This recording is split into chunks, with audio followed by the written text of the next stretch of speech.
صبر ایوب۔ حضرت ایوب علیہ السلام اللہ تعالی کے نبی تھے۔ وہ کھیتی باڑی کیا کرتے تھے اور ان کے پاس مویشی بھی تھے، اور وہ ہر وقت خدا کو یاد کرتے اور اپنا بہت سا مال غریبوں کے حوالے کر دیا کرتے تھے۔ ایک دن شیطان نے اللہ تعالی سے عرض کیا کہ ایوب کی ساری نیکی صرف اس لیے ہے کہ تو نے اسے بہت مال و دولت عطا کیا ہے۔ شیطان کو جھوٹا ثابت کرنے کے لیے اللہ تعالی نے حضرت ایوب سے اس طرح امتحان لیا کہ ایک دن بہت زیادہ بارش ہوئی اور زبردست سیلاب آیا۔ اس سیلاب میں ان کا سارا مال و اسباب بہہ گیا۔ شیطان نے اس موقع سے فائدہ اٹھایا اور فوراً ایک بوڑھے کے روپ میں حضرت ایوب کے پاس پہنچ گیا اور کہنے لگا، تمہارا سارا مال و اسباب سیلاب میں بہہ گیا، اگر خدا کو تم سے محبت ہوتی تو ایسا ہرگز نہیں ہوتا۔ یہ سن کر حضرت ایوب نے فرمایا، وہ دولت مجھے اللہ تعالی ہی نے بطور امانت دی تھی اور اس کے بہہ جانے پر مجھے کوئی افسوس نہیں ہے۔ اس کے بعد حضرت ایوب نے دوبارہ محنت مزدوری شروع کر دی اور اپنی آمدنی سے غریبوں کی مدد کرتے رہے۔ جب شیطان اپنے اس حربے میں ناکام ہو گیا تو اس نے نئی منصوبہ بندی شروع کر دی۔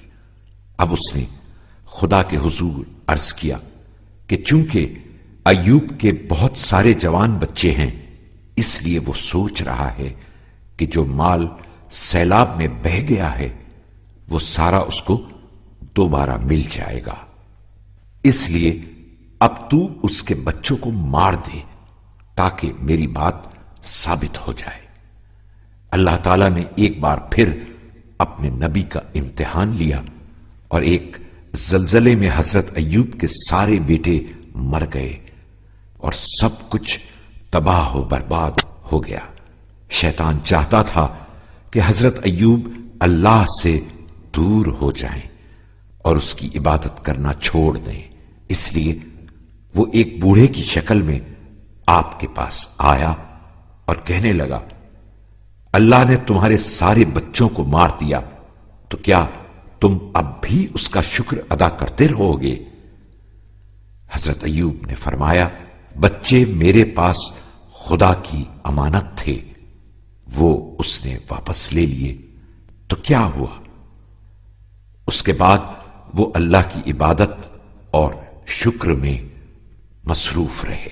اب تو شیطان بہت ناراض ہوا اور اس نے خدا سے عرض کی، اگر ایوب بیمار ہو جائیں تو یقیناً تیری عبادت چھوڑ دیں گے۔ اس طرح امتحان کا اگلا مرحلہ شروع ہوا اور حضرت ایوب ایسی خطرناک بیماری میں مبتلا ہو گئے کہ سب لوگوں نے ان کا ساتھ چھوڑ دیا اور ان کی بیوی سے کہا کہ ان کو شہر سے باہر لے جائیں۔ حضرت ایوب کی زوجہ بہت اچھی اور نیک دل خاتون تھی۔ وہ اپنے شوہر کو شہر سے باہر لے گئیں اور کھانے کا انتظام کرنے کے لیے شہر جانے لگی۔ جب شیطان حضرت ایوب کو ورغلانے میں ناکام ہو گیا تو اس مرتبہ وہ حضرت ایوب کی زوجہ کے پاس پہنچا اور ان کو پرانی آرام دہ زندگی یاد دلائی اور دھوکہ دینے کی کوشش کرنے لگا۔ جب حضرت ایوب نے دیکھا کہ اب شیطان ان کی بیوی کو دھوکہ دینا چاہتا ہے تو انہوں نے اللہ تعالی سے دعا کی، اے پروردگار، سختیوں نے مجھے چاروں طرف سے گھیر لیا ہے اور شیطان مجھے تنگ کر رہا ہے، تو رحمان اور رحیم ہے، اس کی برائی کو مجھ سے دور کر دے۔